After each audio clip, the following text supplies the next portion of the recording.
Welcome to Infinity Reviews. Oh no! Oh my god! No, no way! Oh, it's Sabretooth! Oh, look at these fights!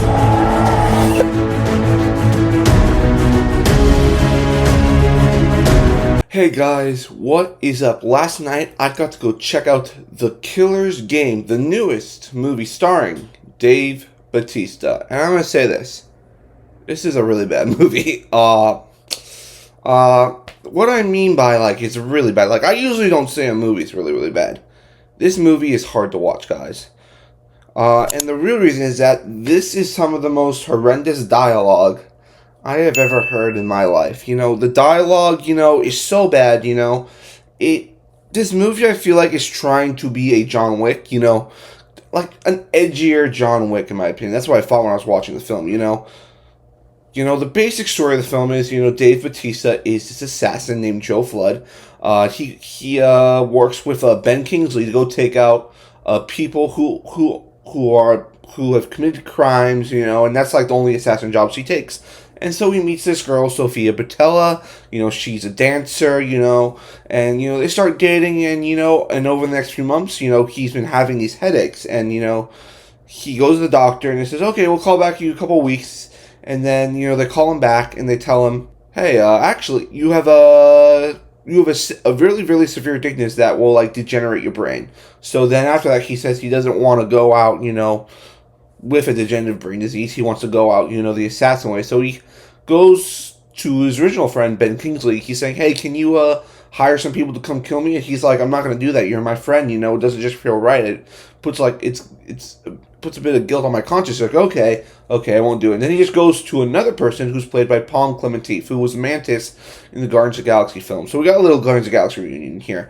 And, she does not like him because he killed her father, and, Dave Bautista and her father used to work together, and then Dave Bautista broke the rules of the Killer's Game. That's the whole premise, that all the assassins live by this code in the game they play, which is the Killer's Game. And so he puts out a bounty, but then the doctor calls him back and says, sorry, we mixed up the results. You're actually not going to die. You just get your eyes checked. And so he tries to cancel the contract, and therefore we go off where Palm Clementif's like, no, I'm upping the money, and, and she hires a bunch of more assassins and mercenaries to come and take him out. And that's the essence of the story. Now, like I said before, the writing is just horrendous for this film. It is just not, it's not good.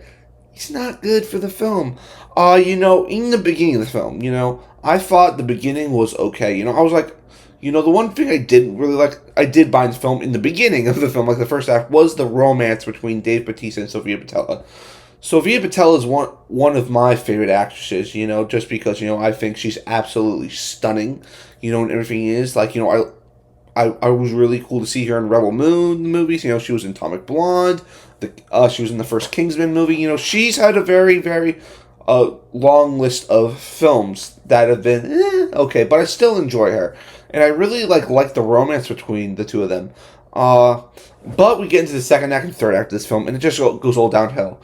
If that's the writing of these characters, if that's the lines they're delivering, in my opinion, this was trying to be kind of like a John Wick film, but funny, and it wasn't funny. It was just horrendously bad. And the one thing that made me uncomfortable watching this film was the dirty jokes. They try to tell dirty jokes in a funny way, and the way they tell them just made me go I don't want to hear this. I don't want to hear about all this dirty stuff they're talking about. That's really uncomfortable for me as a viewer watching this film. I think other people might have felt that way too.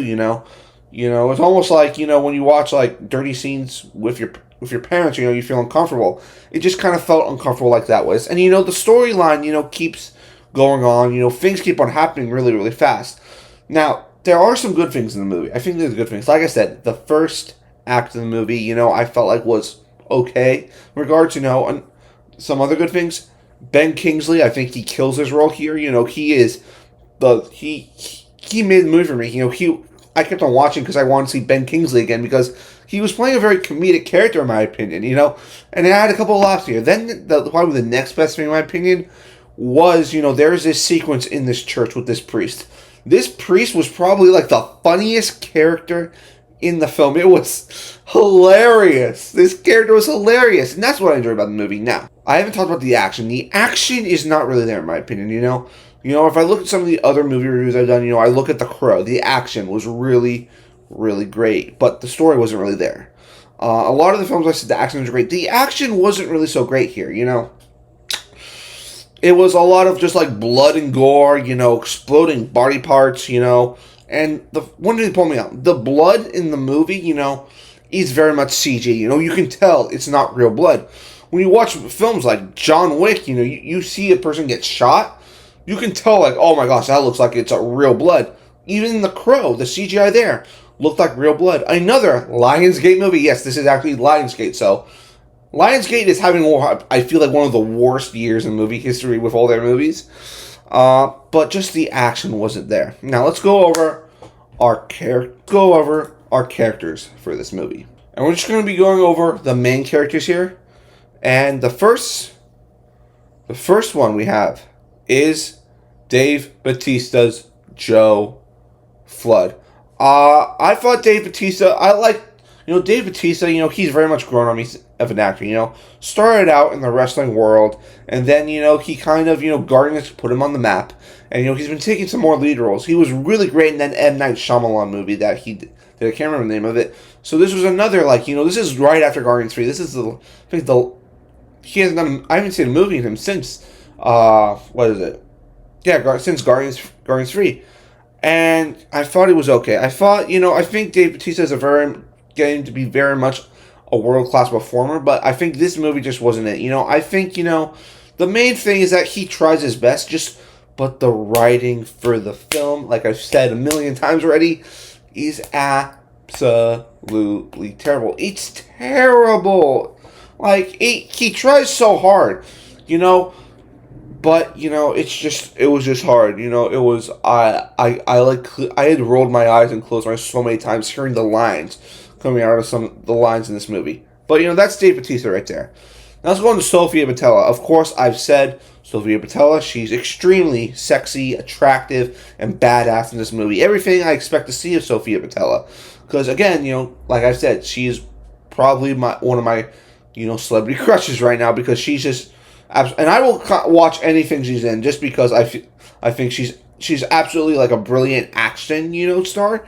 I think, a lot of people don't know this, I think, about Sofia Boutella, but she actually has a dance background, which, if you look at Rebel Moon, if you look at Atomic Blonde, look at Kingsman, the way she fights is really cool. And it was really cool in the movie that she was playing a dancer, so she kind of had that experience for this role in this movie. But, she's not given much to work with.